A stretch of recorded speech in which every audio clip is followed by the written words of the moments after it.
What did bring you to coaching?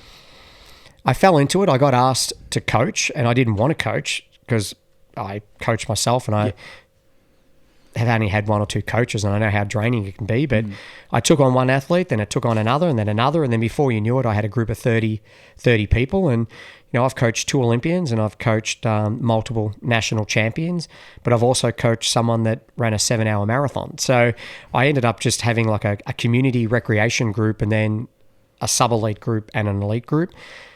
I found coaching after John passed away a lot harder, because then you overthought more, like, how are they thinking? What do they need? What are their needs and wants? What do I need to do as a coach? And so I always felt like I was walking on eggshells with my athletes. And then you got the flip side, that there are also a lot of self-entitled individuals these days. And, the social media side of things I don't like, and everything's a me, and not a we. And so I find that hard being a blue collar person, because everyone in your group is responsible for your performance. That's your partner, that's your family, that's your friends, like it's your coach, it's your physical therapist.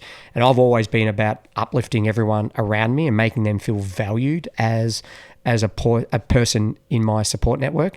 But I feel like some athletes these days, because they are about the me, they're oblivious to the we. And so if it's a bad performance, it's the coach's fault. If it's a great performance, it's me. And you see that written in their social feeds. And I'm always like, hey, like, we live by the sword, we die by the sword. It doesn't cost you anything to thank your coach. It doesn't cost you anything to thank your family or the people that have trained with you to help you get to where you need.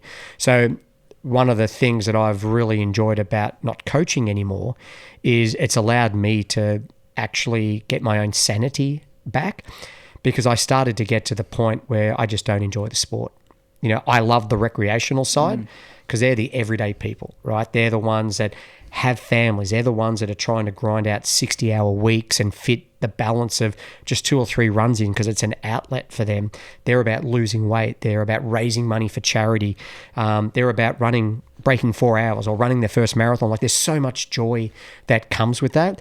But I just found that on the elite side of things and on the sub-elite side, and this is not everyone, but there were just some that just eventually grind you to the ground, where you just start to question everything. You start to question your own coaching and what you do, and there's no love, no respect. So taking the break that I've taken has certainly reinvigorated me a little bit. Where I won't say I'll never get into coaching, but maybe one day there may be that opportunity, and if I do, it would be more of that recreational community side of things, because that's where I feel the most energy for me comes in.